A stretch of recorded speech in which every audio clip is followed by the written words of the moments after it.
I kept pondering this week's theme, being thunderstruck. What does it even mean? I Googled it, I looked in the dictionary, I watched an AC/DC video called Thunderstruck, that didn't really help. Fleetwood Mac came to mind, only thunder when it's raining, that sort of thing, but nothing was really leading me to the right path. It all just seemed pretty ambiguous. But a quote kept coming to mind, and I couldn't really figure out why, but it's a pretty popular quote from Marianne Williamson. She says, "Our deepest fear is not that we are inadequate. Our deepest fear is that we are powerful beyond measure. It is our light, not our darkness, that most frightens us. We ask ourselves, who am I to be brilliant, gorgeous, talented, and fabulous? Actually, who are you not to be? You are the child of God. Your playing small does not serve the world. There is nothing enlightened about shrinking so that other people will not feel insecure around you. We are all meant to shine as children do. We were born to make manifest the glory of God that is within us. It is not just in some of us, it is in everyone. And as we let our own light shine, we unconsciously give others permission to do the same. As we are liberated from our own fear, our presence automatically liberates others." When I moved out to California, I never meant to stay here. In fact, I only planned to be here for about a year. After that, I was going to move back to Ohio and continue working on the community organizing center that I'd been dreaming of for a long time. The plan was to come out here for a while to decompress, fill out the necessary paperwork, but then go back. At the time, home was a place of grief. Friends were dying, going to prison, or simply just fading away. Heroin and loss hung like a heavy cloud over the town, along with shame and silence. I'd lost so many that I loved. I'd only been back in town a year or so before I left it again. I'd spent about 3 years in college in New York. I'd wanted to make it to the big city, to escape the smallness of home, but I couldn't quite afford it. Instead, I was accepted to a school on Long Island. At the time, it seemed like a perfect compromise. Close to the city, near water, more affordable. It's laughable how little I knew. Just for reference, Hempstead, Long Island is absolutely nothing like Manhattan. Nothing. When I moved home after college, I picked up the dream. I started working on the center that I started when I was 13. And while we had gotten close to bringing it to fruition, it had fallen apart my senior year of high school. I desperately wanted a place for the youth in town to go where they could feel valuable, inspired, and connected. I wanted them to be able to break through the silence and shame that surrounded things like depression, self-harm, substance use, and violence. But I also wanted a place where they could make art, play music, share poetry, and learn about the issues that were directly impacting their lives. I wanted us to find joy, hope. But it turns out that it's really hard to build a community center alone. When I came to California, I moved into a garage in Soma in San Francisco. I lived with 3 of my closest friends, and for the first time in my life, I gave myself permission to prioritize fun. After all, this was supposed to be a break. So I went out more, I dated, I danced. My housemates and I laid in Dolores Park and ate burritos, or we sat at home with takeout and built a fire in the fireplace.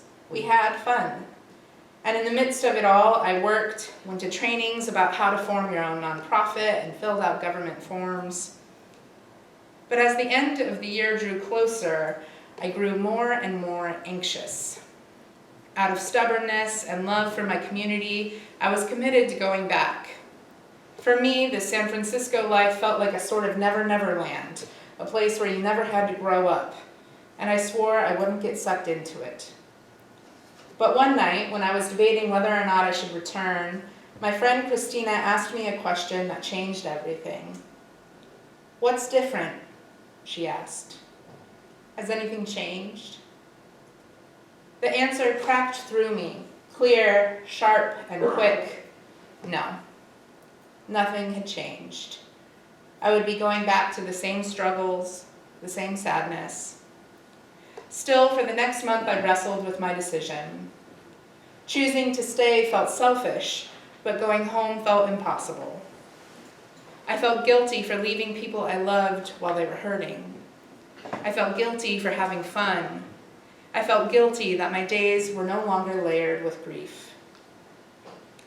In the end, I chose to stay, still here, and this June will mark 9 years. So much for one. I still feel the occasional pang of guilt, but now I also recognize the incredible ego of thinking that my presence would somehow save the people or the town that I love. Both deserve much more respect than that. That quote from Marianne Williamson reminds me of this time in my life, a time when darkness was still more comfortable than light, a time when shining felt contrary to surviving. We were born to make manifest the glory of God that is within us, not to suffer, not to pay penance. At home, where we actually have thunderstorms, we would try to guess how far away a storm was by counting the seconds between the flash of lightning and the roll of thunder. The more time that passed, the further away the storm was. I'm far from that particular storm in my life, but its implications still thunder through me. Where do you find your flashes of inspiration? What lights up your mind and heart? What calls to you? What roars inside you again and again so that you cannot ignore it? One of my mentors told me once that you should pay attention to what makes you cry and what weighs the most in your house. He said those were clues to discovering your purpose and your gifts. I've thought about that often over the years. I've noticed that I rarely leave a church service or a community event where people have spoken the most vulnerable of truths without tearing up. I look around my room and I see boxes of journals and rows of books about unconventional people who risk to create ritual and brave communal spaces. What gives you your shine? Where does it come from? Who reflects it? What blocks it? Perhaps that's what it means to be thunderstruck. It is the awe and sometimes the agony of recognition. It helps to show us our path. It lets us know what demands a response from us. And we feel it in our bodies. Our breath catches, our heart skips a beat, or our muscles freeze. We're gripped, bewildered, sometimes aghast. A few weeks ago, I was talking to my spiritual director, a brilliant woman named Joellen Monahan, who lives here locally.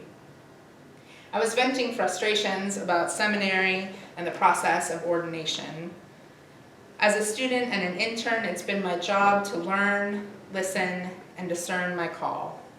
It has been an incredible gift, but has not always been easy. But sometimes when I think long term, I feel bogged down by the logistics, the bureaucracy. There are so many choices, so many challenges. And on that day, I found myself talking like my life was a chore.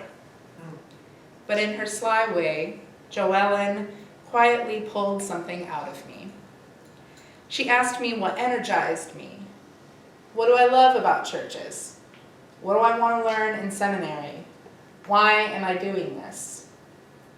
I thought about how desperately I wanted to create spaces where people could be raw and honest, a place where people could connect to something larger than them, share their gifts, find some ground and some inspiration. I confessed for the first time that I sometimes daydreamed about what it would be like to start my own church. "Why don't you?" she asked. I sat still as it rumbled through me, a moment of flash and recognition, not a certainty, but a possibility. Things that once felt disparate seemed to come together, a path laid out behind me and in front of me. I was thunderstruck. For the first time in a long time, I talked about that community organizing center from the past and how 10 years ago I'd written a manifesto for a new church. I told her all the reasons why these things didn't make sense, but even as I did, I heard a thread of connection. The community center, running a drop-in office for survivors of domestic violence, going to seminary, working in a church, suddenly they all felt aligned. Suddenly nothing was strange anymore. She'd helped me see the way I'd always been doing this work, since I was young. It was not new, and it certainly was not impossible. Thunderstruck. We are conduits for the divine, lightning rods of creation. Just as Christina and Joellen produced a spark for me, each of you offers a spark to someone else. You may never know what thunder rolls through someone as a result of your light. We're connected in that way. There can be no thunder without lightning. As we let our own light shine, we unconsciously give others permission to do the same. As we are liberated from our own fear, our presence automatically liberates others. I did not betray those I love by choosing happiness. I am exactly where I am meant to be.